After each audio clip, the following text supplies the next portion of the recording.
Mahesh sir, महाराज साहेबजींना co-host करा. केलं. हा, स्टार्ट करते. एकच मिनिट. एकच मिनिट.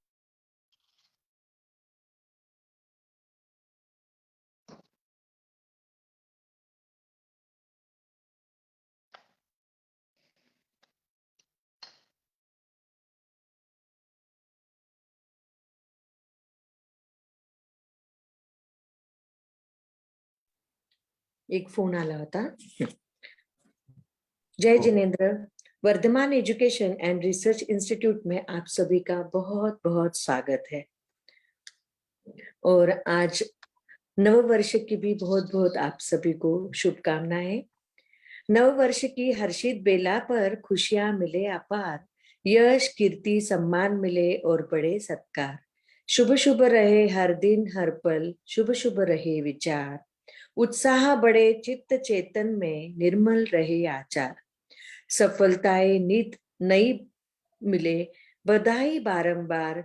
मंगलमय हो काज आपके, सुखी रहे परिवार. नव वर्ष 2080 की हार्दिक हार्दिक शुभकामनाएं. Vardhman education and research institute की तरफ से आप सभी को, जो भी सुनते हैं, फेसबुक पे जो भी सुनते हैं, यूट्यूब पे जो भी सुनते हैं, उन सभी का Vardhman education and research institute से की वजह से आप सभी का बहुत बहुत नववर्ष की शुभकामनाएं. परम पूज्य प्रीति सुधा जी महाराज साहब की सुशिष्या स्वाध्याय प्रेमी पूज्य श्री संयम प्रीति जी महाराज साहब जी एवं सौ शकुंतला जी चोरडिया, इनके मुखारविंद से हम सभी जन अध्ययन कर रहे हैं तत्वार्थ सूत्र. और आज हमारा 18वां क्लास है. संयम प्रीति जी महाराज साहब जी, एक साथ मथेन वंदामी, भावपूर्वक मथेन वंदामी, श्रद्धा पूर्वक मथेन वंदामी. बोलिए शांतिनाथ भगवान की जय. आचार्य भगवंत की जय. नमो हरिहंताणं, नमो सिद्धाणं, नमो आर्याणं, नमो वज्रायाणं, नमो लोये तव साहुणम्. एतो पंचनमुकारो तव पावपनाशनो, मंगलानं च सर्वेसिं परमं भवमंगलम्, परमं भवमंगलम्. श्री मिंदर स्वामी महाराज आपकी आज्ञा, भगवान आपकी आज्ञा, गुरु गोविंद जी महाराज आपकी आज्ञा, आचार्य श्री उमा स्वाति जी महाराज आपकी आज्ञा, तत्वार्थ सूत्र का अर्थ करने की आज्ञा चाहते हैं. मोक्ष मार्ग नेतारम नेतारम कर्म भूभृताम, ज्ञातारम विश्व तत्वानां, वंदे तद्गुण लब्धये, वंदे तद्गुण लब्धये. परम आदरणीय, परम वंदनीय, परम पूजनीय 24 तीर्थंकर भगवान, पंच परमेश्वरी भगवान तथा ज्ञानी ध्यानी त्यागी तपस्वी समस्त ऊर्जा महापुरुषों के चरणों में भावपूर्वक वंदन. आराध्य गुरुदेव पूज्य श्री आचार्य भगवान तपसी जी महाराज साहब, पूज्य श्री माता जी महाराज साहब आदि समस्त उपकारी चरणों में भावपूर्वक वंदन. संस्कार भारती वाणीभूषण पूज्य श्री प्रीति सुधा जी महाराज साहब, पूज्य श्री अरुण प्रभा जी महाराज साहब के चरणों में भावपूर्वक वंदन. यहाँ उपस्थित सभी धर्म प्रेमी श्रद्धावान जिज्ञासु भाइयों तथा सुशील बहनों, आज ऐसे प्रतिपदा है, नए वर्ष की शुरुआत है, जो हिंदू महीने में होता है. दो बार हमारा नया वर्ष आता है. एक अंग्रेजी महीने का आता है दिसंबर 1 जनवरी को आता है, और दूसरा ये चैत्र महीने की शुरुआत जहाँ होती है. चैत महीने की शुरुआत प्रतिपदा का दिन जो होता है वो नए वर्ष की शुरुआत कहलाती है. और ये चैत महीने का जो प्रतिपदा का दिन होता है, प्रतिपदा क्या अर्थ कहता है? प्रतिपदा का अर्थ होता है कि आवाज नहीं आ रही क्या? आवाज आ रही है? आ रही है, आ रही है. महीने का आता है दिसंबर 1 जनवरी. प्रतिपद जो हम आज के दिन जो भी कुछ करेंगे, नया वर्ष जो होता है, नए वर्ष की जो शुरुआत होती है, नए वर्ष के दिन हम जो भी कुछ काम, अच्छा काम करते हैं या जो भी कुछ काम करते हैं, तो उसका प्रतिपद होता जाता है. हर समय हर रोज वैसा ही वैसा कार्य आगे आगे प्रगति पथ पर चलता रहता है. प्रतिपद उसके प्रति पद बढ़ता जाता है। बहुत महत्वपूर्ण दिन होता है। निसर्ग में भी एकदम चेंजेस आते रहते हैं और एकदम महत्वपूर्ण और बहुत प्रसन्नतापूर्ण ये दिन होता है। आज से एकदम पूरा निसर्ग भी एकदम हरियाली से भर जाता है और पूरा वातावरण प्रसन्न हो जाता है। और ये वर्षा हमें संदेश देता है कि हमारे जीवन में भी ऐसी हरियाली आ जाए, बहुत सुंदर हमारे जीवन का वातावरण बनता रहे, आध्यात्मिक प्रगति हमारी होती रहे। इस दिन, आज के दिन महाराष्ट्र में गुड़ी पाड़वा कहते हैं इसको। आज के दिन को गुड़ी पाड़वा कहते हैं। तो गुड़ी पाड़वा का अर्थ क्या होता है? गुड़ यानी रहस्यमय। तो आज का जो पीड़वा जो है, आज की जो प्रतिपदा है, वह रहस्य को जानने वाली प्रतिपदा, जानने के लिए संदेश देने वाली प्रतिपदा है। हम अंतर के रहस्य को जाने, निसर्ग के रहस्य को जाने, अपने आत्मा के रहस्य को।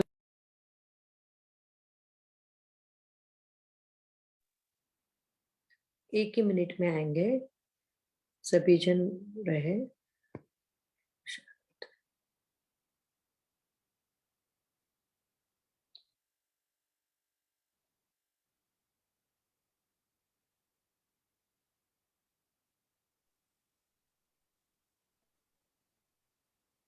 नेट की वजह से डिस्कनेक्ट हो गया था। हाँ जी, हाँ।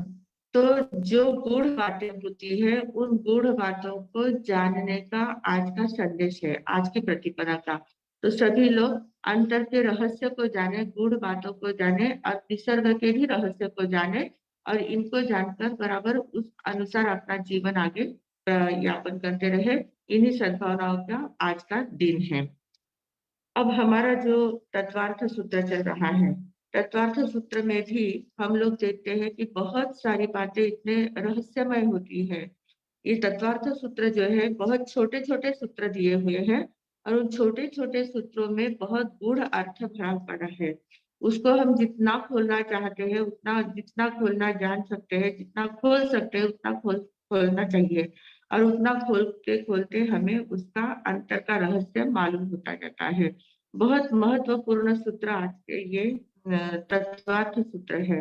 इसमें सभी प्रकार के सिद्धांत, जीवन के पूरे सिद्धांत यहाँ पर दिए गए हैं। कैसा जीवन है, कैसा निसर्ग है, कैसे जीव है, कैसे अजीव है, पूरे नव तत्व क्या है और पूरी सृष्टि क्या है, सृष्टि का सारा वर्णन इसमें दिया गया है। तो आज हम देख रहे हैं, ज्ञान के प्रकार हम देख रहे हैं। ज्ञान में हमने पहले देखा था मति ज्ञान। मति ज्ञान के बारे में हमने काफी बातें जान ली है, मति ज्ञान के भेद जाने हैं, मति ज्ञान का विस्तार से हमने वर्णन देख लिया है। अब आज हमारा है श्रुत ज्ञान। श्रुत ज्ञान जो होता है वह मत ज्ञान भी 5 इंद्रिय मन के द्वारा ही होता है। मति ज्ञान और श्रुत ज्ञान, ये दोनों ज्ञान साथ साथ में होते हैं। हमेशा जितने भी संसारिक जीव है, संसार में रहने वाले जितने भी जीव है, उन सभी को ये 2 ज्ञान तो कम से कम होते ही है, मति ज्ञान और श्रुति ज्ञान। तो मति ज्ञान और श्रुत ज्ञान दोनों संसारिक जीव को होते हैं। सभी जीव को, एक इंद्रिय से लेकर पंचेंद्रिय तक जितने भी प्रकार के जीव है, सभी में ये 2 ज्ञान होते हैं। फर्क इतना होता है कि जो मिथ्या दृष्टि जीव होते हैं, उनके लिए ये अज्ञान रूप का काम करते हैं, विपरीत ज्ञान का काम करते हैं। और जो सम्यक दृष्टि जीव होते हैं, उनके लिए वो ज्ञान का काम करते हैं।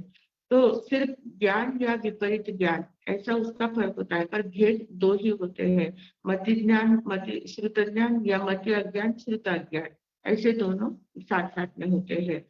अब प्रश्न होता है कि ये दोनों साथ साथ में है, दोनों 5 इंद्रिय मन से होता है, फिर दोनों को अलग अलग कहने की क्या जरूरत थी? एक ही कह देते तो भी चल जाता था। ज्ञान के 5 भेद किए, उसके अपेक्षा 4 भेद ही करते तो भी चल सकता था। तो फिर ऐसा 2 भेद क्यों किए हैं? तो उसका कारण यहाँ बताया गया है। सूत्र है हमारा 20वां सूत्र है। 20वें सूत्र में बताया है कि श्रुतम मति पूर्वम द्वयनेक द्वादश भेदम। श्रुतम मति पूर्वम द्वयनेक द्वादशम भेदम। अब श्रुतम मति पूर्वम, श्रुत ज्ञान जो होता है वह मति पूर्वक होता है। मति पूर्वक श्रुत ज्ञान होता है। पहले मति ज्ञान होता है, बाद में श्रुत ज्ञान होता है। मति के पहले श्रुत ज्ञान कभी नहीं हो सकता। क्यों नहीं हो सकता? क्योंकि मति ज्ञान जो है वह ग्रहणशील है, विषय को ग्रहण करता है, वह ग्राहक है। मति ज्ञान जो है वो कौन है? ग्राहक है वो। और श्रुत ज्ञान जो है वह कौन है? अभिव्यक्ति देने वाला वितरक है, वितरण करने वाला है। श्रुत ज्ञान वितरक है और मति ज्ञान ग्राहक है। तो जो वितरित करता है, दूसरों को बताता है, देने वाला जो ज्ञान है वो श्रुत ज्ञान है, और ग्रहण करने वाला जो ज्ञान है वो मति ज्ञान है। आवाज कम है क्या? आपके इसमें वॉल्यूम कम होगा, आप अपने इसमें देख लेना। तो मति ज्ञान जो है वो कारण आवाज है। आ रही है, बराबर आ रही है। आ रही ना? मति ज्ञान जो है वह कारण है और श्रुत ज्ञान जो है वह उसका कार्य है। श्रुत ज्ञान कार्य का काम करता है, मति ज्ञान कारण है। क्योंकि मति ज्ञान जो है वह सिर्फ वर्तमान पर्याय को जानता है, वर्तमान में जो विद्यमान पदार्थ है उस पदार्थ के विषय को ग्रहण करता है। वर्तमान के पर्याय विद्यमान, वर्तमान में विद्यमान जो पर्याय होती है, पदार्थ होता है, उसकी पर्याय को ग्रहण करने का काम मति ज्ञान करता है। और श्रुत ज्ञान जो होता है, मतलब मति ज्ञान सिर्फ वर्तमान कालिक होता है, वर्तमान में ही ग्रहण करता है। और श्रुत ज्ञान जो होता है वो त्रैकालिक होता है। वह मति ज्ञान के द्वारा जो पहले धारणा की हुई जो बातें होती है उसको स्मरण स्मृति में लाकर उसको अभिव्यक्त कर सकता है। वर्तमान में जो ग्रहण किया जाता है उसको अभिव्यक्ति दे सकता है। भविष्य की जो कल्पना की जाती है उसको कल्पना करके उसको भी अभिव्यक्ति दे सकता है। मतलब अभिव्यक्ति देने का जो काम है वो श्रुत ज्ञान का काम है, और ग्रहण करने का काम जो है वो मति ज्ञान का काम है। तो मति ज्ञान में शब्दोल्लेख नहीं होता है, शब्द का उल्लेख मति ज्ञान नहीं कर सकता है। वो सिर्फ ग्रहण करता है, जान लेता है, बात को समझ लेता है, पर समझने के बाद वो जो बताना होता है वह शब्दों का उल्लेख जो होता है वो श्रुत ज्ञान करता है। मति ज्ञान शब्दोल्लेख नहीं करता है, श्रुत ज्ञान शब्दोल्लेख कर सकता है। श्रुत ज्ञान में शब्द का उल्लेख होता है और शब्दों के द्वारा वो अपने विचारों को दूसरों को समझा सकता है। तो ये श्रुत ज्ञान आदान प्रदान का काम करता है। श्रुत ज्ञान क्या करता है? आदान प्रदान का काम करता है। मति ज्ञान सिर्फ ग्रहण करता है और श्रुत ज्ञान प्रदान भी करता है। तो प्रदान करने के काम, मति की अपेक्षा श्रुत ज्ञान जो होता है वो अधिक स्पष्ट होता है, स्पष्टता में अधिक होता है। उसका विषय भी बहुत बड़ा होता है, क्योंकि उसमें श्रुत ज्ञान में मनोव्यापार बहुत ज्यादा चलता है, मन का व्यापार जोरदार चलता रहता है। मन की व्यापार की प्रधानता उसमें होती है। मन से चिंतन करता है, चिंतन करके विचार तैयार करता है और उन विचारों को अभिव्यक्ति देता है, उन विचारों को बाहर प्रस्तुति देता है। तो ये मति ज्ञान का बहुत बड़ा कार्य होता है। फिर मति ज्ञान जो है वह अर्थ ज्ञान है। मति ज्ञान जो होता है वो सिर्फ अर्थ को ग्रहण करता है, और श्रुत ज्ञान है वह शब्दार्थ ज्ञान है। जैसे हम लोग सुनते आए हैं कि तीर्थंकर परमात्मा जो होते हैं उनकी जो देशना होती है वह सिर्फ सिर्फ ध्वन्यात्मक देशना होती है, सिर्फ ध्वनि उनके मुखारविंद से निकलती है। जैसे ओम ध्वनि निकलती है, एक ध्वनि ध्वनि के रूप में उनका सिर्फ ये शब्द शब्द रूप में नहीं होता है, ध्वनि के रूप में उनकी देशना होती है। और वो उस ध्वनि में इतनी ताकत होती है कि वह 35 प्रकार की वाणी के रूप में प्रकट हो जाती है। मतलब जो भी सुनता है उस ध्वनि को वो अपने अपने शब्दों में उसको ग्रहण कर लेता है, अपने अपने विचारों में उसको ग्रहण कर लेता है, अपने जो सवाल दिमाग में होंगे उन सवालों का समाधान उसमें पा लेता है। इतनी विशेषता उनकी होती है। तो उनकी वाणी जो होती है वो ध्वन्यात्मक होती है, और उस वाणी को गणधर शास्त्र रूप में शास्त्रबद्ध करते हैं, द्वादशांगी तैयार करते हैं, शास्त्र रूप में उसको लिखते हैं, शब्दबद्ध करते हैं। तो जो ध्वनि है उसको शब्दबद्ध करने का काम गणधर करते हैं। वैसे मति ज्ञान जो है वो सिर्फ ध्वनि ज्ञान के रूप में ग्रहण करता है। वह शब्द भले शब्द के रूप में ग्रहण करता है, पर वो सिर्फ स्वयं को बोध के लिए शब्द का उपयोग करता है, पर उसको अभिव्यक्ति देने का काम, शब्दार्थ का काम जो है वह मति ज्ञान करता है, मतलब श्रुत ज्ञान करता है, सॉरी। मति ज्ञान अर्थमय है और श्रुत ज्ञान जो है वो शब्दमय होता है। मति ज्ञान में अक्षर होते हैं, क्योंकि हम जब विषय को ग्रहण करते हैं, जैसे अभी हम कान में शब्द सुन रहे हैं, सुनने के बाद उसका बोध हमें हो रहा है, तो शब्दात्मक बोध हो रहा है। मति ज्ञान शब्द के रूप में ग्रहण करता है, अक्षरात्मक होता है, पर वो अक्षर जो है वो अक्षर अभिव्यक्ति के काम नहीं आते हैं, शब्द वचनात्मक नहीं होते हैं। उनके जो मति ज्ञान का जो अक्षर होते हैं, मति ज्ञान जो अक्षरात्मक ज्ञान प्राप्त करता है, वो अक्षर वचनात्मक नहीं होते, पर उपदेशात्मक नहीं होते हैं, पर उपदेश क्षम नहीं होते हैं। मतलब उनमें पर दूसरों को उपदेश देने की क्षमता मति ज्ञान में नहीं होती है। अपने विचारों को सामने वाले को प्रस्तुत करना ये मति ज्ञान की क्षमता नहीं है। तो श्रुत ज्ञान जो होता है वो अक्षरात्मक भी होता है, वचनात्मक भी होता है, पर उपदेशात्मक भी होता है। तो श्रुत ज्ञान में मति ज्ञान की अपेक्षा शक्ति ज्यादा होती है। और श्रुत ज्ञान मैंने पहले भी आपको कहा था, श्रुत ज्ञान एक ही ज्ञान ऐसा है पांचों ज्ञानों में जो अभिव्यक्त हो सकता है। बाकी के जो चार ज्ञान है वो सिर्फ अपने स्वयं के लिए है, स्वयं को बोध पाने के लिए चार ज्ञान होते हैं, पर दूसरों को बोध देने के लिए सिर्फ श्रुत ज्ञान होता है। केवल ज्ञान भी होता है, जिनको केवल ज्ञान होता है, तो केवल ज्ञान प्राप्त होना मतलब वो बोध प्राप्त कर लेते हैं, संपूर्ण ज्ञान उनका खुल जाता है। पर जब वो उपदेश देते हैं, जब वो दूसरों को बताते हैं, जब वो दूसरों के बात समझाते हैं, जब वो शब्दात्मक रूप लेता है, तब वो उनका द्रव्य श्रुत होता है, श्रुत ज्ञान ही होता है। तो देते समय श्रुत ज्ञान होता है, जो दिया जाता है, जो बोला जाता है वो श्रुत ज्ञान होता है। फिर केवली का हो या अवधि का हो या मन परिज्ञानी का हो या मति ज्ञानी का हो, चारों ज्ञान वालों का जो बोला जाता है वो श्रुत ज्ञान कहलाता है। और जो ग्रहण होता है वो मति ज्ञान, अवधि ज्ञान, मन परिज्ञान या केवल ज्ञान होता है। तो सभी ज्ञानों में एक श्रुत ज्ञान जो है वह स्व पर प्रकाशक होता है, बाकी के सिर्फ स्व प्रकाशक होते हैं।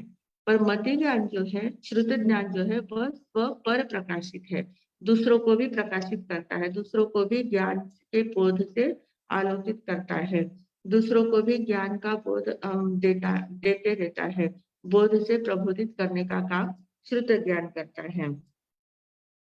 तो अब ये जो मति ज्ञान है, ये इसलिए कहा कि श्रुतम मति पूर्वम, मति पूर्वक श्रुत ज्ञान होता है। तो मति पूर्वक अगर श्रुत ज्ञान है तो ये इसको श्रुत ज्ञान ऐसे हम लोग ध्यान में ले लिया कि जो अभिव्यक्ति का ज्ञान है वो श्रुत ज्ञान है, पर आगमों में श्रुत ज्ञान का दूसरा अर्थ भी किया जाता है। जो हमारे शास्त्र होते हैं उन शास्त्रों को भी श्रुत ज्ञान कहा जाता है।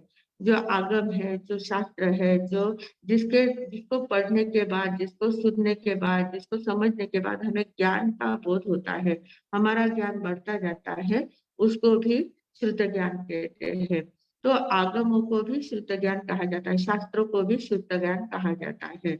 तो यहाँ जो भेद बताए हैं सूत्र में, क्या कहा है, श्रुतम मति पूर्वकम पूर्वम द्वयनेक द्वादश भेदम, द्वि अनेक द्वादश भेदम, ऐसे तीन प्रकार के भेद उसके किए हैं। पहले द्वि यानी दो भेद है, श्रुत ज्ञान के दो भेद किए हैं। फिर अनेक अनेक भेद किए हैं, श्रुत ज्ञान के अनेक भेद होते हैं। और फिर कहा कि द्वादश भेदम, 12 भेद होते हैं। मतलब तीन प्रकार से श्रुत ज्ञान के भेद यहाँ पर किए गए हैं। और नंदी सूत्र में और भी अलग प्रकार के भेद किए गए हैं, वहां 14 प्रकार के भेद किए गए हैं। तो इस प्रकार श्रुत ज्ञान जो है वो जो अक्षरात्मक ज्ञान होता है, जो श्रुत ज्ञान जो होता है वो इसको शास्त्र क्यों कहा गया है, शास्त्र इसलिए कहा गया है कि ये जो श्रुत ज्ञान है, जो ज्ञानोत्पत्ति का साधन है, जो शास्त्र हमारे होते हैं, जो शास्त्र हम पढ़ते हैं, जिन शास्त्रों को पढ़कर हमें बोध होता है, जो आगम कहलाते हैं, जिसमें तत्व की बातें भरी पड़ी होती है, जिसमें हमें जीवन का शिक्षण दिया जाता है, जीवन का रहस्य समझाया जाता है, बहुत बातों का ज्ञान जिसके द्वारा हमें होता है, तो वो ज्ञानोत्पत्ति का साधन है, ऐसे वे शास्त्र होते हैं। तो भले शास्त्र ज्ञानोत्पत्ति का साधन है, वे पुद्गलात्मक है। शास्त्र कैसे होते हैं? पुद्गल के होते हैं, मतलब अजीव होते हैं। शास्त्र को स्वयं को ज्ञान नहीं होता है। किताब जो होती है, उस किताब को स्वयं को ज्ञान नहीं होता है, पर किताब में जो लिखा जाता है, किताब में जो लिखा हुआ होता है, उसको पढ़ने के बाद हमें बोध होता है।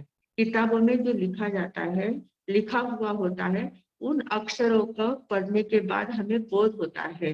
तो इसलिए शास्त्रों को भी श्रुत ज्ञान कहा गया है। तो ज्ञानोत्पत्ति का साधन साधन होने के कारण उपचार से शास्त्र को भी श्रुत ज्ञान कहा गया है। उपचार से कहा गया है, वो वास्तव में श्रुत ज्ञान नहीं है। श्रुत ज्ञान तो हमारे अंदर की बात है, श्रुत ज्ञान हमारा है। हम बोल जो अभिव्यक्त करते हैं वह श्रुत ज्ञान है।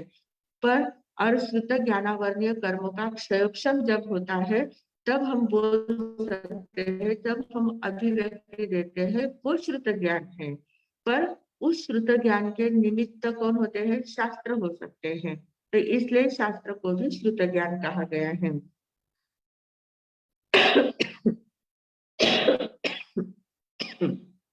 तो अब ये जो शास्त्र है, उन शास्त्र के आधार पर भेद किए गए हैं। श्रुत ज्ञान के जो भेद किए हैं, वो शास्त्रों के आधार पर किए हैं। तो कौन से भेद किए हैं? द्वि, अनेक, द्वादश। द्वि यानी दो भेद किए हैं। तो दो भेद कौन से हैं? एक है अंग प्रविष्ट, एक है अंग बाह्य। अंग प्रविष्ट और अंग बाह्य, ऐसे दो भेद किए हैं। दो भेद जो आते हैं, उसमें दो प्रकार के भेद होते हैं, दो प्रकार के शास्त्र होते हैं। अब इसमें अंग प्रविष्ट और अंग बाह्य, ऐसा भेद क्यों कहा गया है? अंग प्रविष्ट का अर्थ क्या होता है? अंग प्रविष्ट वे शास्त्र होते हैं जो तीर्थंकर परमात्मा उपदेश देते हैं, देशना देते हैं। उस उपदेश को गणधर जो होते हैं, वे डायरेक्ट शास्त्रबद्ध करते हैं, सूत्रबद्ध करते हैं। तो गणधरों द्वारा जो सूत्रबद्ध किए जाते हैं, तीर्थंकरों के उपदेश को सुनकर तीर्थ गणधरों के द्वारा जो सूत्रबद्ध होते हैं, उनको अंग प्रविष्ट कहते हैं। क्योंकि गणधर जो होते हैं, वे अपने मन से कुछ नहीं लिखते हैं। वे जैसा सुनते हैं वैसे ही उनको सिर्फ शब्द रूप में प्रस्तुति करते हैं, शब्द रूप में प्रस्तुति देते हैं, शास्त्र के रूप में उसको गूंथने का काम करते हैं। अपने मन की बात वो नहीं लिखते हैं। जो तीर्थंकर ने फरमाया है, उसी बात को वो वहां पर लिखने का काम करते हैं, या शब्दबद्ध सूत्रबद्ध करने का काम करते हैं। तो जो गणधरों द्वारा बनाए गए शास्त्र होते हैं, उनको अंग प्रविष्ट शास्त्र कहते हैं। अंग प्रविष्ट शास्त्र उनको कहते हैं, अंग शास्त्र कहते हैं या अंग प्रविष्ट कहते हैं। और फिर दूसरे होते हैं अंग बाह्य। अंग बाह्य शास्त्र जो वो होते हैं, जो उपदेश तो तीर्थंकरों का ही होता है, वाणी तीर्थंकरों की ही होती है। पर आगे चलकर जैसे जैसे काल का प्रभाव आगे बढ़ता जाता है, काल का प्रभाव होता है, उसके कारण से क्या होता है, शुरू में जो शास्त्र गणधर जो शास्त्र बनाते हैं, वे अपने शिष्यों को मौखिक वाचना देते हैं। जो भी सूत्रबद्ध करते हैं, जो उपदेश सूत्रबद्ध करते हैं, उन सूत्रों को मौखिक वाचना अपने शिष्यों को देते जाते हैं। फिर वे शिष्य भी अपने शिष्यों को मौखिक वाचना आगे देते जाते हैं। वो आगे परंपरा, मौखिक वाचना की परंपरा चलती है। पर थोड़े दिनों के बाद जैसे ही तीर्थंकर परमात्मा का निर्वाण हो जाता है, और थोड़े दिनों के बाद जैसे काल का प्रभाव पड़ने लगता है, जैसे अवसर्पिणी काल है अभी, तो अवसर्पिणी काल का प्रभाव ऐसा पड़ता है कि उसके कारण से हमारी जाती है, स्मरण शक्ति में घट आ जाती है, स्मरण ध्यान में नहीं रहता है, थोड़ा बल हमारा कम हो जाता है, शारीरिक बल कम होता है, मानसिक बल कम हो जाता है, बहुत बातों में कष्ट कम हो जाता है, होता जाता है।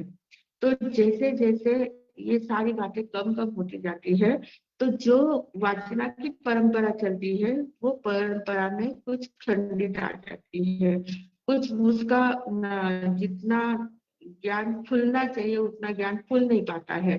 फिर आगे चलकर जो आचार्य होते हैं, जो श्रुतज्ञानी आचार्य होते हैं, क्या बोलते हैं, पूर्वधर आचार्य जो होते हैं, तो पूर्वधर आचार्य या स्थविर आचार्य जो होते हैं, ज्ञानी आचार्य जो होते हैं, वे भगवान ने बताए हुए सिद्धांतों को ही विषय लेकर उसके ऊपर और नए नए ग्रंथ तैयार करते जाते हैं।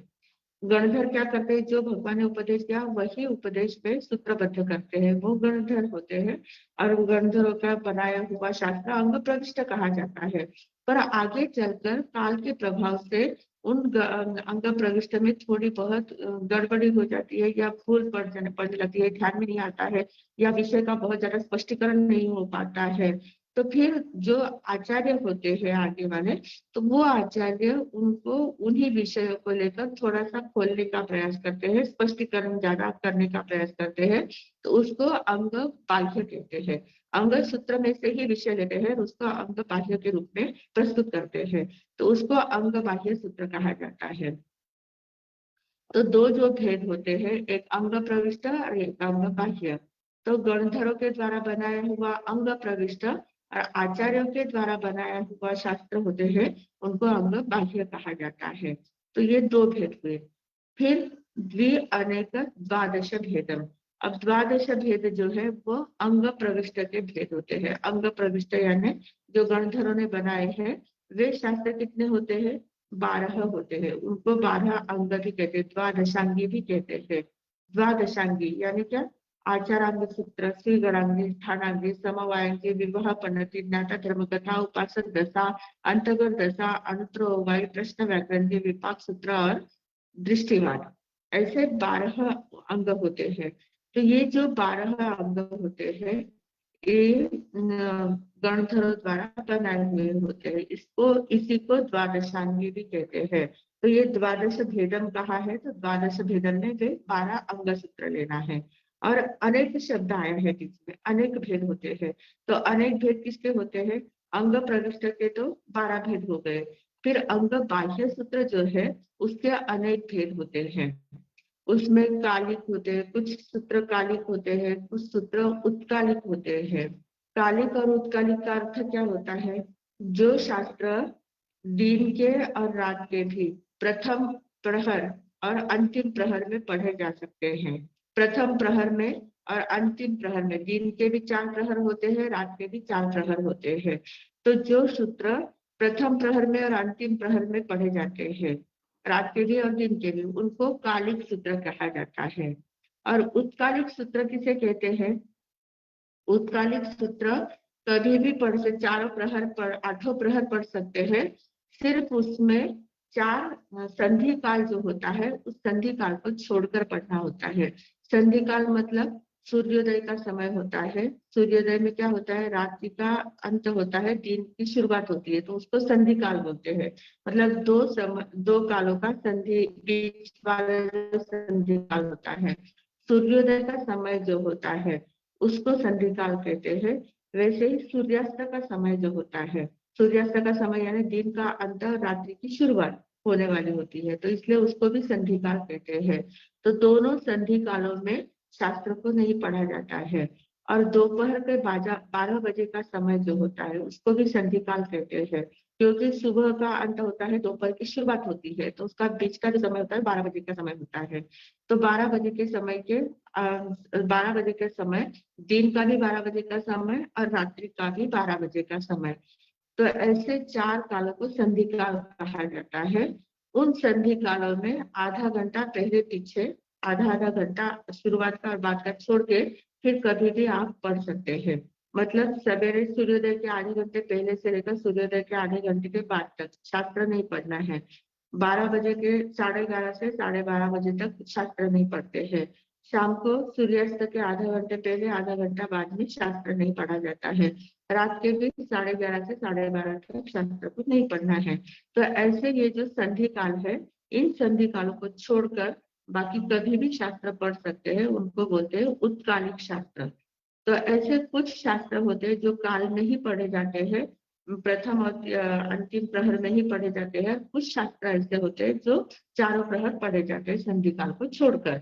तो इस प्रकार ये कालिक और उत्कालिक अनेक प्रकार के भेद होते हैं। इसके भेद बहुत ज्यादा है, वो सारे नंदी सूत्र में आए हुए हैं, हम लोगों ने काफी डिटेल में उसको देखा हुआ है। तो अनेक भेदों में ये सारे भेद आ जाते हैं। तो इस प्रकार ये शास्त्र के मतलब ये जो सूत्र बताया है उस सूत्र के अनुसार श्रुतम मति पूर्वम द्वैनिक द्वादश भेदम। श्रुत श्रुत ज्ञान जो है वो मति पूर्वक होता है, पहले मति ज्ञान बाद में श्रुत ज्ञान होता है। श्रुत ज्ञान के शास्त्र को भी श्रुत ज्ञान कहा जाता है क्योंकि वो हमारे श्रुत ज्ञान के कारण कारण होता है। श्रुत ज्ञान के उत्पत्ति में साधन होता, साधन रूप होते हैं, इसलिए उसको श्रुत ज्ञान कहा गया है। तो ऐसे श्रुत के दो, अनेक और द्वादश भेद होते हैं, इस प्रकार वहां पर कहा गया है। तो अब क्या होता है, हमारे आचार्य जो भद्रभाव स्वामी होके गए हैं, आचार्य भद्रभाव स्वामी होके गए हैं, उन्होंने कहा है कि ऐसा देखा जाए तो श्रुत ज्ञान जो है वो श्रुत ज्ञान कैसे होते हैं, जितने अक्षर होते हैं, अक्षर कितने हैं, अक्षर तो ऐसे गिनती के होते हैं, 52 अक्षर अक्षर होते हैं हम, कुछ उसमें व्यंजन होते हैं, कुछ स्वर होते हैं, तो अक्षर गिनती के होते हैं। पर उन अक्षरों के जितने संयोग से शब्द बनते हैं, कितने शब्द होते हैं, कितने शब्दों का कोई पार नहीं होता है, कितने अक्षर, जितने अक्षर है उनके अनंत शब्द बन जाते हैं। तो जितने संयोग से, विविध संयोग से शब्द बनते हैं, उतने ही श्रुत ज्ञान के विषय हो सकते हैं, उतने ही श्रुत ज्ञान के भेद हो सकते हैं। पर उन सभी भेदों का वर्णन करना संभव नहीं है। इतने भेद कहाँ वर्णन करेंगे, इतने भेदों को कैसे बता सकते हैं, तो उस बताना संभव भी नहीं होता है, क्योंकि भाषाएं भी अलग अलग होती है। हिंदी भाषा अलग होती है, महाराष्ट्रियन भाषा अलग होती है, गुजराती भाषा अलग होती है, राजस्थानी होती है, कितने प्रकार की भाषा होती है, और हर एक भाषा में कितने शब्द होते हैं, और सभी शब्दों का खेल कौन सा होता है, अब अगर अब आई होता है, क ख ग घ यही होता है। ये जो वर्ण होते हैं, इन वर्णों के द्वारा ही शब्द बने जाते हैं। तो वो कितने शब्द, कितने शास्त्र, कितने भेद उसके हो सकते हैं, तो इतने भेदों का वर्णन करना संभव नहीं है। इसलिए नंदी सूत्र में बताया गया है कि श्रुत ज्ञान के मुख्य 14 प्रकार होते हैं। श्रुत ज्ञान के कितने प्रकार है, मुख्य 14 प्रकार है। ये जो यहाँ बताया है द्वैनिक द्वादश भेदम, ये शास्त्र के आधार पर बताए हैं, पर यहाँ ज्ञान के आधार पर बताया है कि श्रुत ज्ञान के विषय कैसे होते हैं, श्रुत ज्ञान के 14 भेद किस प्रकार से होते हैं। तो उसमें सबसे पहला उन्होंने कहा है अक्षर श्रुत। अक्षर श्रुत होता है, अक्षर श्रुत यानी क्या होता है, जो अक्षर हम लिखते हैं, जो अक्षर पढ़ते हैं, जैसे नमो ऐसा शब्द है, नमो शब्द पढ़ते हैं, तो इसके 3 प्रकार होते हैं। अक्षर श्रुत के 3 भेद होते हैं। एक होता है संज्ञा अक्षर, एक होता है व्यंजन अक्षर, और एक होता है लब्धि अक्षर। अब संज्ञा अक्षर, व्यंजनाक्षर, लब्धि अक्षर मतलब क्या, कि जो भी शब्द हम पढ़ते हैं या लिखते हैं, तो लिखते समय उसका कुछ आकार होता है। जैसे ण म करेंगे तो ण करेंगे, फिर म करके उसको ऊपर मात्रा देंगे, तो न मो शब्द लिखेंगे। तो न मो शब्द ये लिखना, ये हो गया संज्ञाक्षर, मतलब उसका आकार जो है, अक्षर का जो आकार होता है उसको संज्ञाक्षर बोलते हैं। फिर जो शब्द लिखा गया है उसका हम उच्चारण करते हैं, नमो, नमो ये उच्चारण किया है, उच्चारण करना ये व्यंजनाक्षर कहलाता है। शब्द का ही उच्चारण करते हैं, अक्षरों का ही उच्चारण करते हैं हम, तो ये उच्चारण करना ये व्यंजनाक्षर कहलाता है। फिर नमो शब्द लिखा भी है, उसका उच्चारण भी किया है, संज्ञाक्षर हो गया, व्यंजनाक्षर हो गया। फिर लब्धि अक्षर का क्या अर्थ होता है, कि जो उच्चारण हमने किया है, जो शब्द लिखा गया है, उससे हमें क्या बोध प्राप्त होता है, उसके उससे हमें कौन सा ज्ञान प्राप्त होता है। मतलब जैसे नमो है, तो उसका अर्थ हमने क्या बोध लिया है, अर्थ का बोध क्या किया है। नमो का अर्थ है नमस्कार करता हूँ, तो नमो शब्द लिखा तो नमस्कार करता हूँ तुरंत हमारे ध्यान में आ जाता है। तो ये जो ध्यान में आता है वो है लब्धि अक्षर, उसको कहते हैं लब्धि अक्षर। अब जैसे मैं बोल रही हूँ, बोलने के बाद आप लोग उसको ग्रहण करेंगे, ग्रहण करने के बाद आपका बोल हो रहा है, ध्यान में बात आ रही है, तो जो ध्यान में आती है बात उसको कहते हैं लब्धि अक्षर, ये लब्धि अक्षर होता है। लिखना और उच्चारण करना ये संज्ञाक्षर व्यंजनाक्षर होता है, पर ध्यान में बात आना उसको लब्धि अक्षर कहते हैं। तो ऐसा लब्धि अक्षर होता है। अक्षर के ऐसे 3 प्रकार होते हैं, तो ये अक्षर श्रुत कहलाता है। फिर दूसरा है अनक्षर श्रुत। अनक्षर श्रुत का अर्थ क्या होता है? उसमें अक्षरों का उच्चारण नहीं होता है, शब्द का उच्चारण नहीं होता है। जैसे घर में आए हैं, कोई बड़े बुजुर्ग घर में आते, पहले जमाने में बहू बेटियां घर में होती थी, तो जो बड़े लोग घर में आते थे तो आते से ही ऐसा करते थे, तो मतलब खांसते थे। तो खांसते थे तो इसका मतलब क्या होता था कि हम घर में आ गए हैं, आप व्यवस्थित अपना अपना तैयार रेडी रहे। तो मतलब अपने आने की सूचना देना है, हमारे आने की जो सूचना दी जाती है, शब्दों से नहीं, मैं आ रहा हूँ ऐसा नहीं कहते हैं, सिर्फ कर दिया तो ध्यान में आ जाता है कि आ गए, बड़े आ गए घर में। ऐसे कोई खांसता है, कोई छींकता है, कुछ उश्वास लेता है, विश्वास लेता है, इस प्रकार अनेक प्रकार से हम जिसको अक्षर की जरूरत नहीं होती है पर वे अनक्षर श्रुत कहलाते हैं, उसके उससे हमें बोध होता है। अक्षर नहीं होते पर उसके कारण हमें बोध होता है। जैसे रास्ते में चलते हैं तो रास्ते में जैसे स्कूल होगी, रोड पर हम चल रहे हैं, गाड़ियां रोड पर चल रही है, अगर वहां कहीं स्कूल है तो वहां बोर्ड जो लगा वो होता है, उसमें सिर्फ स्कूल में पढ़ने वाला जो बच्चा होता है उस बच्चे का चित्र होता है। तो बच्चे का चित्र, ऐसा दौड़ते हुए बच्चे का चित्र बताया जाता है। तो उस चित्र को देखकर ध्यान में आ जाता है कि यहाँ पर स्कूल है। तो वो क्या हो गया? अनक्षर शब्द, वहां लिखा हुआ कुछ नहीं, यहाँ स्कूल है या बच्चे है या सावधानी से चलो, धीरे से चलो, ऐसा कुछ नहीं लिखा हुआ है। पर वो सिर्फ चित्र देखा तो चित्र देखकर तुरंत ध्यान में आ जाते कि यहाँ स्कूल है, हमें सावधानी से चलना है, बच्चे लोग यहाँ घूमते हैं। तो ये जो होता है, ये बोध होता है, ये अनक्षर श्रुत कहा जाता है, इसको हम अनक्षर श्रुत कहते हैं। ऐसे बहुत सारी निशानियां रोड पर होती है, टेढ़ा बताया जाता है, किया जाता है, मतलब यहाँ रोड पर जाना है और वहां पर घातक है, मतलब जो मोड़ है वो अपघात वाला मोड़ है, तो सावधानी से जाना है। इस प्रकार बहुत सारे जो निशानी बताई जाती है, उस निशानी से हमें ध्यान में आ जाता है कि आगे क्या है। तो ये अनक्षर श्रुत कहलाता है। एकदम से कोई बहुत ज्यादा थक के आया है और एकदम से निश्वास हो रहा है, ऐसा अगर बैठा है, कहता कुछ नहीं है, पर हम तुरंत उसे उसकी एक्शन से ध्यान में ले लेते कि बहुत थक के आया है, कहीं तो भी काम करके आया है, थक के आया है, तो हम उसको साथा पूछते हैं या उसको कुछ चाहिए पानी वानी तो वो देने का काम करते हैं। तो इस प्रकार जो अक्षरों के द्वारा, शब्दों के द्वारा नहीं होता है, पर ऐसी कुछ एक्शन होती है, उस एक्शन के द्वारा ध्यान में आ जाता है, उसको अनक्षर श्रुत कहते हैं। तो ऐसे अनक्षर श्रुत होते हैं। ऐसे सन्निश्रुत होते हैं, असन्निश्रुत होते हैं, सभी के बहुत सारे प्रकार बताए हैं, अपने पास इतना समय नहीं है। फिर कुछ सम्यक श्रुत होते हैं, कुछ मिथ्या श्रुत होते हैं। सम्यक श्रुत और मिथ्या श्रुत का अर्थ क्या होता है? सम्यक श्रुत का अर्थ होता है कि जो शास्त्र पढ़ने के बाद हमें सम्यक बोध प्राप्त होता है, सम्यक ज्ञान प्राप्त होता है, हमें दर्शन की प्राप्ति होती है, सत्य का परिचय होता है। सत्य का परिचय होने कराने वाले जो शास्त्र होते हैं उनको सम्यक श्रुत कहते हैं। अब ऐसे सम्यक श्रुत कौन से हो सकते हैं? तो कहते हैं कि शास्त्र तो शास्त्र ही होते हैं, कौन से भी शास्त्र हो, कोई भी शास्त्र।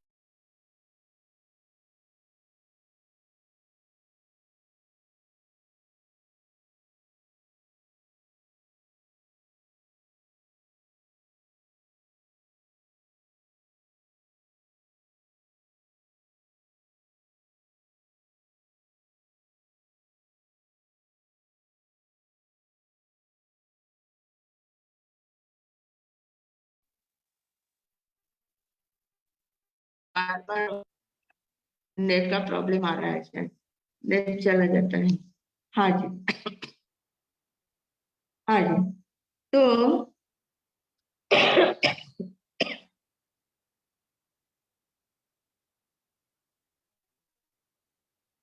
हम लोग देख रहे थे कि शास्त्र जो होते हैं वे शास्त्र सम्यक या असम्यक नहीं होते, सम्यक या मिथ्या नहीं होते हैं। शास्त्र तो शास्त्र है, शास्त्र तो शास्त्र होते हैं, उसमें सम्यक या मिथ्या का भेद नहीं होता है। जो ग्रहण करने वाला होता है, शास्त्र को पढ़ने वाला जो व्यक्ति होता है, उसके ऊपर डिपेंड करता है कि वो सम्यक बातों को ग्रहण कर रहा है या मिथ्या बातों को ग्रहण कर रहा है। उसकी जैसी दृष्टि होती है वैसे शास्त्र उसके लिए हो जाते हैं। भले शास्त्र द्वादशांगी है, द्वादशांगी सम्यक श्रुत कहलाता है ऐसा, पर सम्यक श्रुत है भले ही, पर अगर उस द्वादशांगी को पढ़ने वाला मिथ्या दृष्टि वाला होगा, मिथ्या दृष्टि वाला है, जो उसके अर्थ को समझ नहीं पा रहा है, उसके गूढ़ अर्थ को समझ नहीं पा रहा है, उसमें क्या कहा जा रहा है उन बातों को बोध नहीं कर पा रहा है, अगर ऐसे व्यक्ति उस शास्त्र को पढ़ता है तो उसके लिए भी वो मिथ्या श्रुत कहलाता है। और अगर कोई मिथ्या श्रुत है जो संसार की बातों को बताने वाला है, जो अलग विभिन्न प्रकार की कलाओं को बताने वाला है, जो बहुत सारे योग शास्त्र जो भी होते हैं, तो जो संसारी बातों के शास्त्र होते हैं, पर अगर उन शास्त्रों को कोई सम्यक दृष्टि वाला पढ़ता है, जिसके पास दृष्टि सम्यक है, तो वो क्या करता है, उसमें जो भी सिद्धांत बताए जाते हैं, जो भी बातें बताई जाती है, उन बातों में से जो महत्वपूर्ण बातें होती है, जो गूढ़ अर्थ उसका होता है, जो काम की बातें होती है, उनको वो ग्रहण कर लेता है, बाकी की बातों को छोड़ देता है। तो जो मिथ्या श्रुत है वह सम्यक के लिए सम्यक श्रुत साबित होता है, और जो सम्यक श्रुत है वो मिथ्या के लिए मिथ्या श्रुत भी साबित हो जाता है। तो इसलिए कौन सा श्रुत सम्यक है और कौन सा श्रुत मिथ्या है, इसकी हम गणना नहीं कर सकते, इसको हम गिना नहीं सकते, इसको हम बता नहीं सकते, पर वो आधार किसके ऊपर होता है, पढ़ने वाले के ऊपर है, जो ग्रहण कर रहा है, जो समझ रहा है, उसके ऊपर वो डिपेंड करता है कि उसके लिए वो सम्यक श्रुत है या मिथ्या श्रुत है। कोई कोई नॉवेल भी पढ़ रहा है, नॉवेल कैसा है, हम हमारी दृष्टि से नॉवेल मिथ्या श्रुत होता है, पर कोई नॉवेल पढ़ते पढ़ते उसमें से कोई बोधप्रद कथा बात ले लेता है, कोई बोध युक्त ऐसा बोध पा लेता है कि जिसके कारण से उसका अंतर्दृष्टि उसकी खुल जाती है। तो पढ़ रहा था नॉवेल, पर वो पढ़ते पढ़ते उसमें से उसने बोध प्राप्त कर लिया और अंतर में इतना उतर गया कि गहराई से उसका चिंतन शुरू हो गया, तो उसके लिए वो नॉवेल भी क्या हो जाता है, सम्यक श्रुत हो जाता है। तो इस प्रकार अपनी दृष्टि पर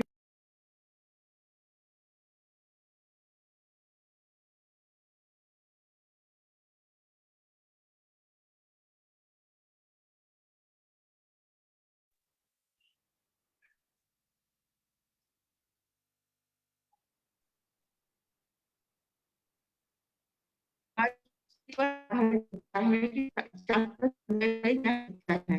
तो सम्यक शास्त्र का उदाहरण दिया गया है। फिर कुछ शास्त्र होते हैं आदि, कुछ होते हैं अनादि। आदि यानी जिसकी शुरुआत होती है, जो शास्त्र नए लिखे जाते हैं, आचार्य वगैरह लिखते हैं, जिसकी शुरुआत नए सिरे से होती है, उसको सादिक श्रुत कहते हैं। और अनादि श्रुत किसको कहते हैं, कि जो अनादिकाल से चले आ रहे हैं। अब जैसे द्वादशांगी है, तो द्वादशांगी जब जिस तीर्थंकर के गणधर उसको गूंथते हैं, वो उसके लिए सादिक।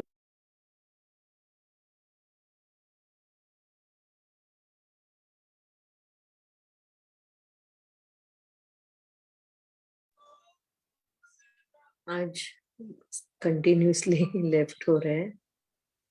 हाँ, उन्हें प्रॉब्लम हो, बार-बार हम्म। चलेगा, 2-5 मिनट में आपका विषय खत्म करते तो सही शकुदय बात करेंगे।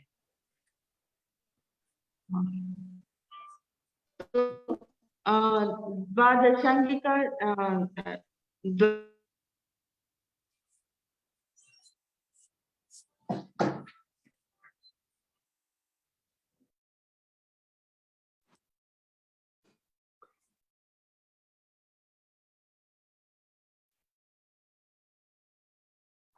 गणधर उस शास्त्र को तैयार करते हैं, उसको उसकी शुरुआत होती है, इसलिए उसको सादिक भी कहा जाता है।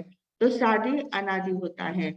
कुछ होते हैं शांत और अनंत, जिसका अंत भी होता है, और कुछ सूत्र ऐसे होते हैं जिसका अनंत रहते हैं, कभी उसका अंत नहीं होता है। तो इस प्रकार सादी अनादि। फिर कुछ गमिक होते हैं, कुछ अगमिक होते हैं।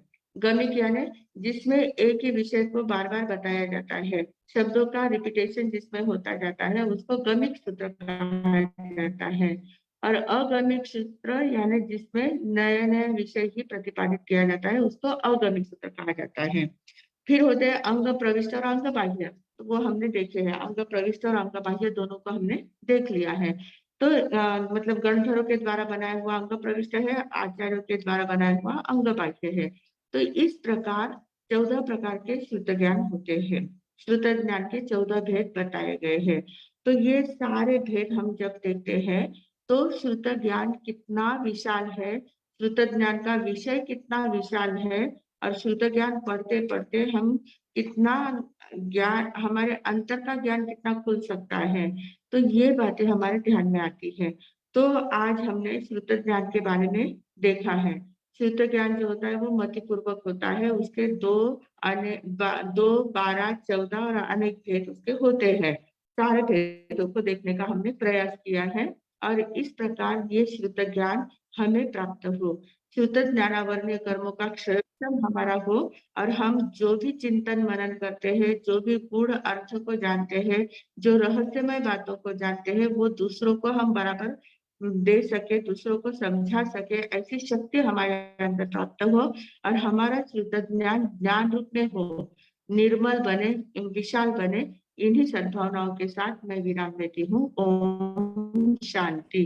आज थोड़ी गड़बड़ी हो रही है नेट की, इसलिए आज जल्दी से निपटाई। हाँ जी। नहीं, समय हो गया, खबर हो गया, हाँ, समय भी हो गया है, राइट टाइम होगा। मथे नंदन हाँ। सभी जिज्ञासु साधकों को भावपूर्वक नमस्कार। मेरी आवाज आ रही है? हाँ आवाज आ रही है ना? आ रही है। अभी जैसा तत्वार्थ सूत्र हमारा शुरू हुआ है और जीवन के सारे महत्वपूर्ण सिद्धांत हम देख रहे हैं।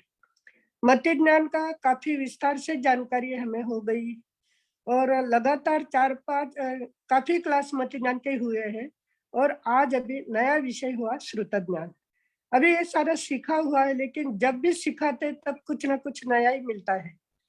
तो पहली बात तो ये क्या मति ज्ञान पूर्वक श्रुत ज्ञान होता है।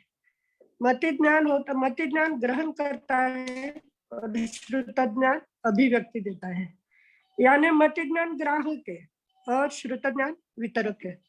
मति ज्ञान शब्द को ग्रहण करता है लेकिन शब्द का उल्लेख नहीं कर सकता। श्रुत ज्ञान क्या करता है? अक्षरात्मक भी है, वचनात्मक भी है और उपदेशात्मक भी है। मति ज्ञान उसका विस्तार रूप है मति ज्ञान का। श्रुत ज्ञान क्या करता है? अक्षरात्मक है, वचनात्मक है, उपदेशात्मक है। कितनी बड़ी बात है कि 5 ज्ञान में से केवल ज्ञानी भी अगर उनको प्रस्तुति देनी है, अभिव्यक्ति देनी है, तो श्रुत ज्ञान ही वहां पर काम करता है। यानी 5 ज्ञान में से दूसरों को उपदेश यानी वो स्व और पर प्रकाशक है। बाकी के ज्ञान स्व प्रकाशक है, 4 ज्ञान स्व प्रकाशक है और श्रुत ज्ञान स्व और पर प्रकाश है। केवल ज्ञानी भी जब उपदेश देना है तो श्रुत ज्ञान के आधार पर ही उपदेश देते हैं, अपनी अभिव्यक्ति व्यक्त करते हैं।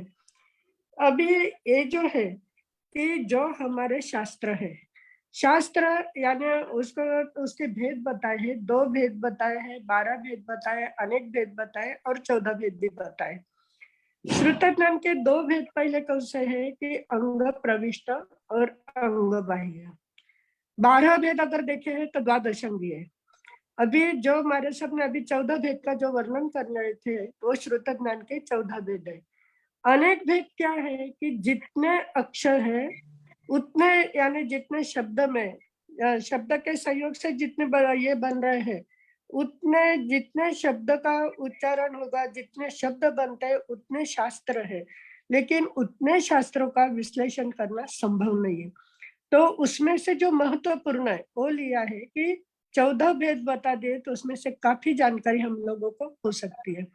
अभी 2 भेद अंग प्रविष्ट अंग बाह्य ये सभी को समझाए। अंग प्रविष्ट किसे कहते हैं कि तीर्थंकर द्वारा उपदिष्ट जो वाणी होती है, गणधर अपने शब्दों में गूंथ कर जो हमारे सामने प्रस्तुत करते हैं वो है अंग प्रविष्ट, यानी 11 अंग, जो 12 अंग हम जो बोलते हैं आचार अंग, श्रीगणांग, ठाणांग वगैरह, जो सारे आगम है वो गणधरों के द्वारा बनाए गए हुए, लेकिन गणधरों के स्वतः के कोई शब्द नहीं होते, जो तीर्थंकर फरमाते हैं वही वो उसमें शब्दबद्ध करते हैं।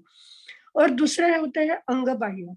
तीर्थंकरों ने जो बताया है, गणधरों ने जो गुथा है, उसी का आधार लेकर पूर्वधर या स्थविर आचार्य उसका विश्लेषण करते हैं। और विश्लेषण करते वो क्या करते हैं, मौखिक वाचना देते हैं।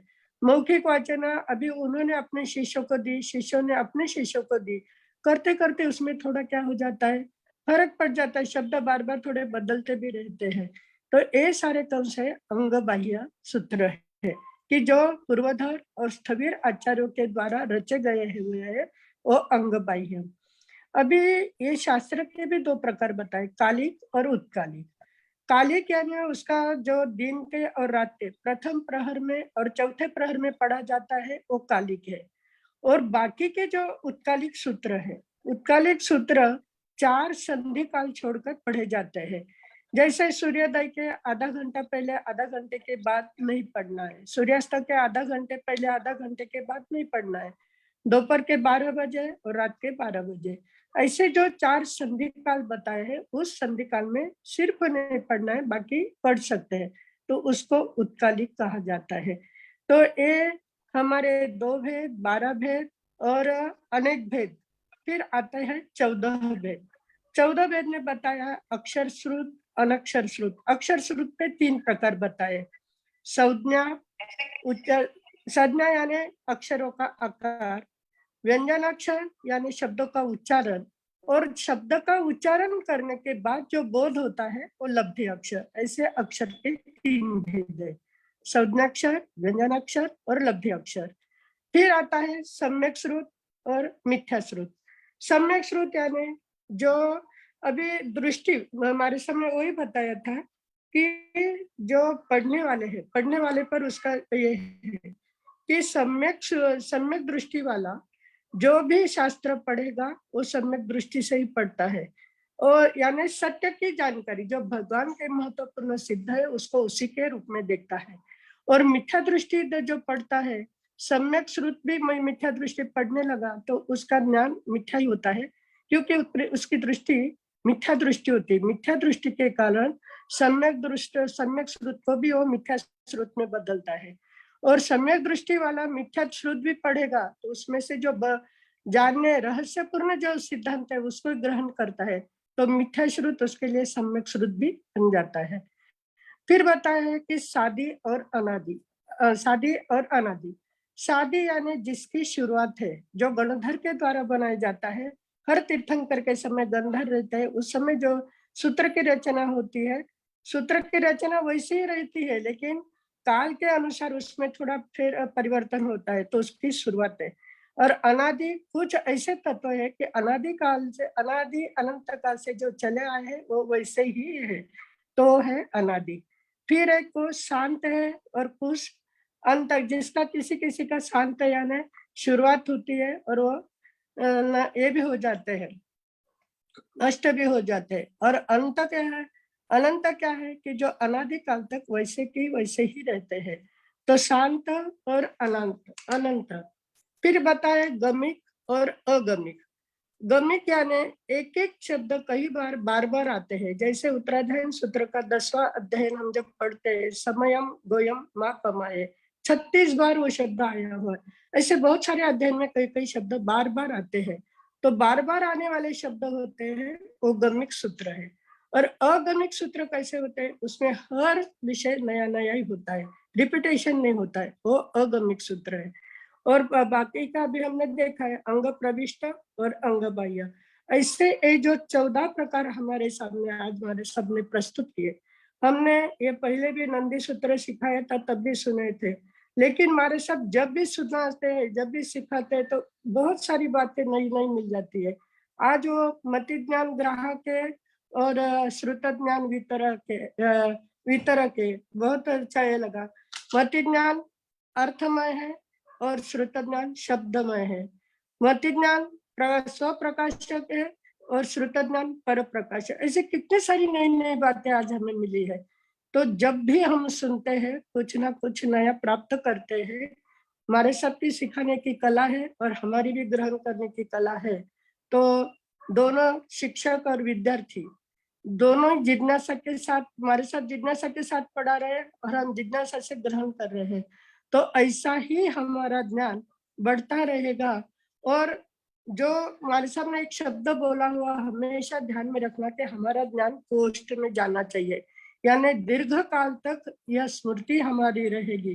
जितने साल तक क्लास चलेगी उतने साल तक ही नहीं ध्यान में रखना है यह जो बातें हम सीख रहे हैं। और जीवन के लिए महत्वपूर्ण बातें यही है, क्योंकि 5 ज्ञान, हर एक आत्मा में 5 ज्ञान की क्षमता होती है। तो 2 ज्ञान तो सभी जीवों के पास है, मति ज्ञान, श्रुति ज्ञान। अभी अगर हमें आगे छलांग लगानी होगी तो इस ज्ञान की जब हम साधना करेंगे तो करते करते आगे की भी हमारा ज्ञान वह हमें प्राप्त होगा। और जो हमारा ध्येय है, जिसके लिए हम सारा सीख रहे, पढ़ रहे, किस तरह से कर्मों का क्षय कर कर अगर अपना साध्य, जो जीवन का साध्य है, वो साध्य करने के लिए हम प्रयास करेंगे। इसी मंगल भावना के साथ मैं विराम देती हूँ। धन्यवाद मासी जी।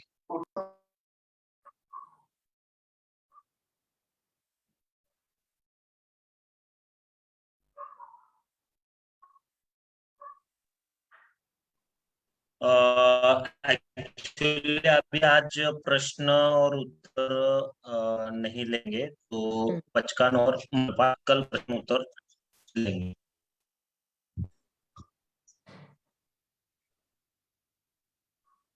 महाराज साहब जी का आज थोड़ा सा प्रॉब्लम हो रहा है, सभी के नेट में प्रॉब्लम आ रहा है। हाँ, तो कल के नवकाशी पोर्शी के पचकान। ओम शांति शांति शांति।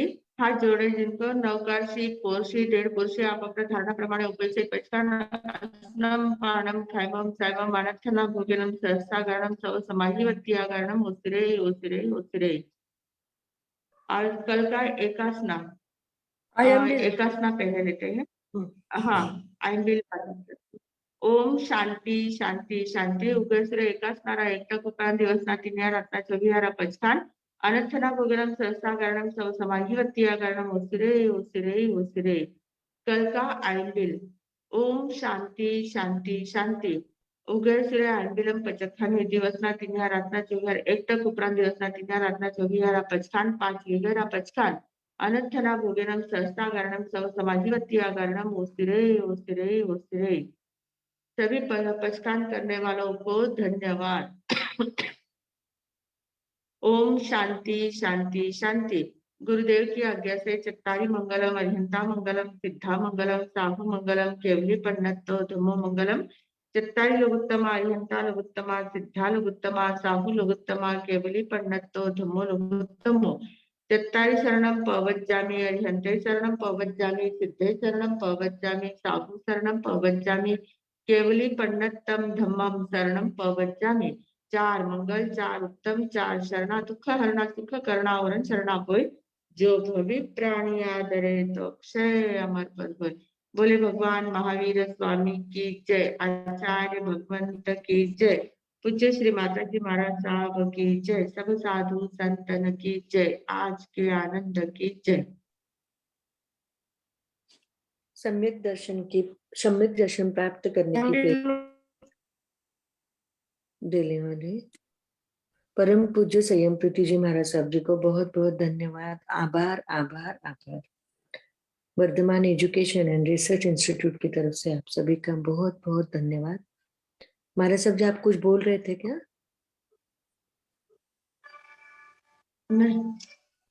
नहीं, हो गया। अब हम मिलेंगे सोमवार रात 9 बजे। सभी को शुभ रात्रि। थोड़ा डिस्टर्ब आया है ना। हम्म। नेट